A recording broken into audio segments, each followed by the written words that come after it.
Bismillahirrahmanirrahim. So now we can see that this diagram is showing the just the gray matter of the spinal cord, one portion of the gray matter of the spinal cord, and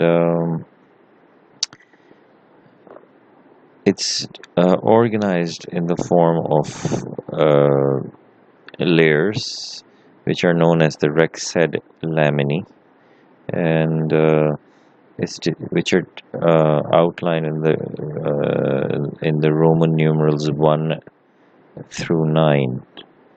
And Rexed was a neurohistologist who, according to the histology of the cell bodies inside the gray matter of the spinal cord, he organized these cell bodies of these neurons into laminae, which are now known as the Rexed laminae. So looking at this chart, the fundamental things that we need to know is that the Rexed laminae 1 through 6, they constitute the dorsal horn. And the dorsal horn is the sensory horn. And Rexed laminae 8 and 9, they constitute the ventral horn. Rexed laminae 8 and 9, this entire portion is the ventral horn, and the Rexed laminae 7 is the intermediate horn.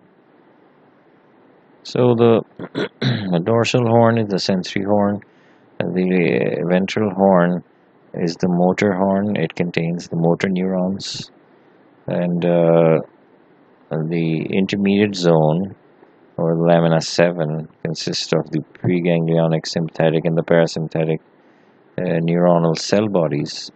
And it's the lamina 7, which is the intermediate horn, is the mixed portion of the gray matter of the spinal cord, because it contains both sensory and motor neurons.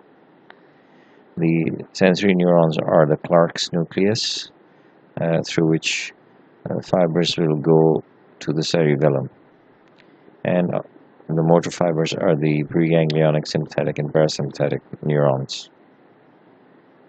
And basically what this diagram has done is showing the number of and the types of fibers that are entering the dorsal roots, and we're going to see in this diagram that which fibers from these dorsal roots are going to synapse in the dorsal horn, and which are not going to synapse in the dorsal horn. So in order to understand this, we need to know what kinds of fibers they enter the dorsal roots. So in order to understand that, we have to classify the types of nerve fibers, or the axons, which enter the dorsal roots. And unfortunately, there are two types of classifications of these nerve fibers entering the dorsal roots. But in order to simplify that in the most simple way, I would say that they are classified as fibers designated by Roman numerals 1A, 1B, 2, 3, and 4. If the fibers are designated according to Roman numerals 1 through 4, then they are innervating sensory receptors in skeletal muscle. Now, it's very important to understand, and a very important fact to remember.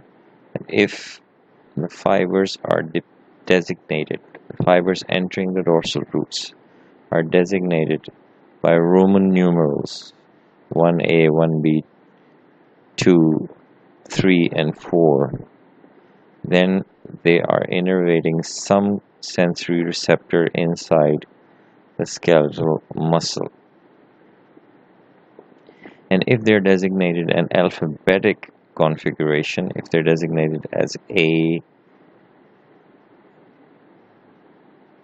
B or C fibers, A beta fibers, A delta fibers, and C fibers. If they are given an alphabetic designation, then they are innervating some kind of cutaneous sensory receptor present inside the skin.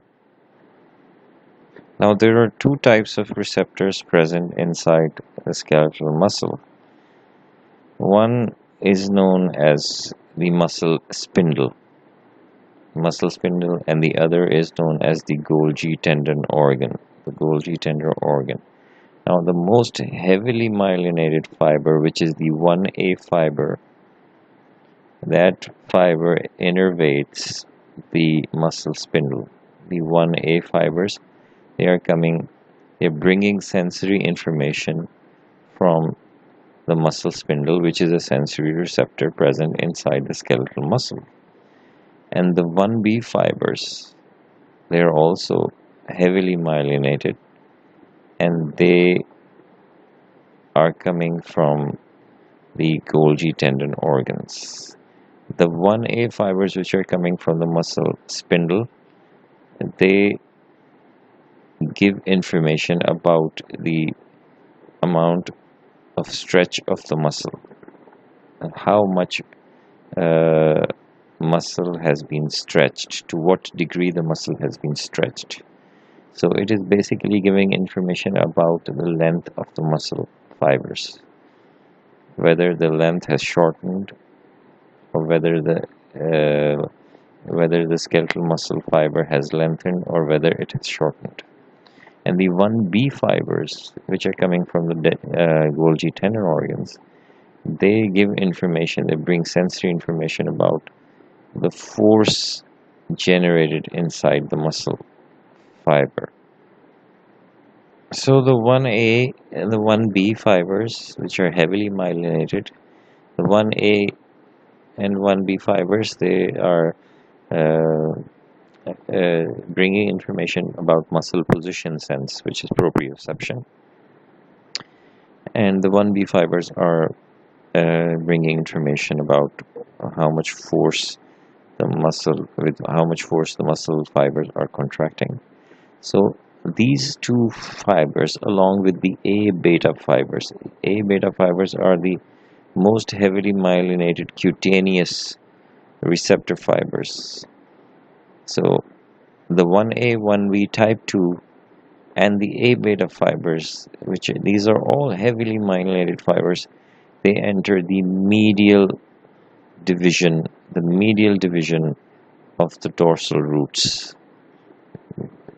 This is very important to understand, that these heavily myelinated fibers, they enter the medial division of the dorsal roots, and they sweep around the dorsal horn somewhat medially, and they do not synapse. As you can see, they do not synapse in the neurons present inside the dorsal horn. Instead, they sweep around medial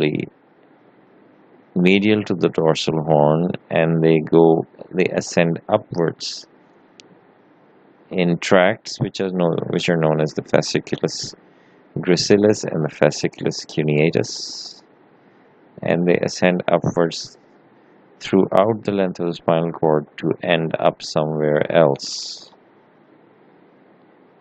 So, and in contrast, when you see the lateral division is made up of the A delta fibers and the C fibers. And these are the fibers that are coming from receptors in the skin for pain and temperature.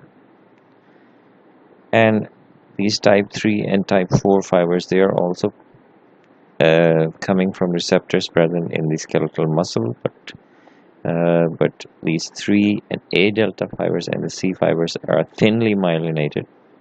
They are not heavily myelinated, and the C fibers are unmyelinated, and they are conveying sensations of pain and temperature, and they enter the lateral division of the dorsal roots, and these are the fibers that are going to synapse with neurons inside the dorsal horn.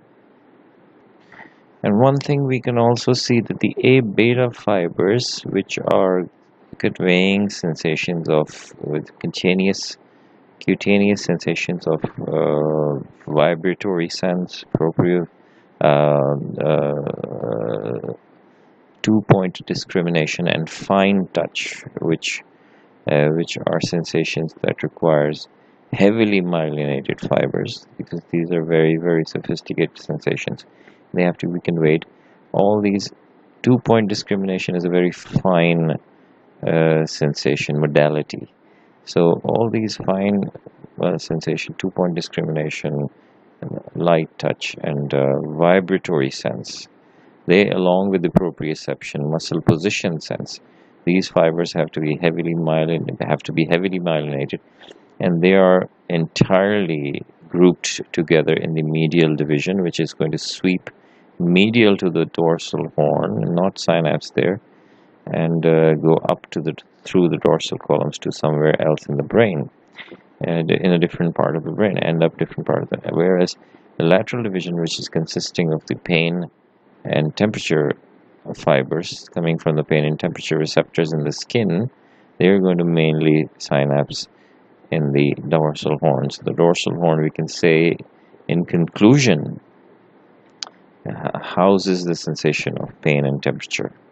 But we can also see that some of the A beta fibers, they mostly go to the medial side and they go to the dorsal column, but some of the A beta fibers, they end up in the dorsal horn, synapsing with the pain fibers present in the dorsal horn. And there's the reason for that. It is that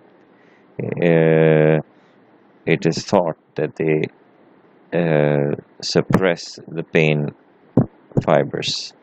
They suppress the pain sensations elicited by the pain fibers inside the dorsal horn. For example, if someone feels pain or is traumatized through pain and temperature in the skin, then the first reaction is that you rub that site.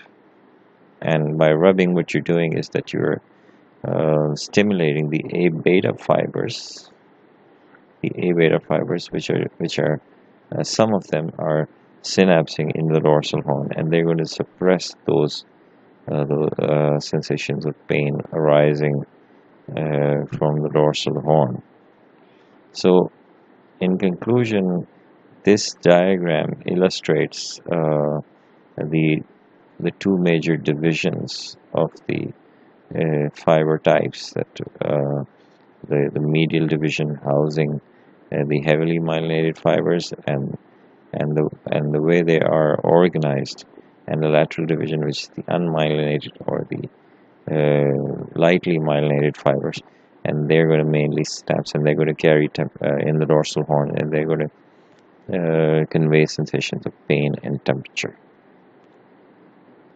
And the reason to understand all this is because the different kinds of tracts in the white matter that are formed in the spinal cord, in order to understand those tracts and where they terminate inside and what their destination is inside the different parts of the brain, this is very important to understand this structure, that where is the dorsal horn basically housing which types of fibers, and what kind of fibers they are ascending up the cord and ending up into different part of the brain. And in order to understand those particular tracts and their formation, this diagram is very, very important to understand the configuration of the fibers and the types of the fibers and the classification and how they are grouped together.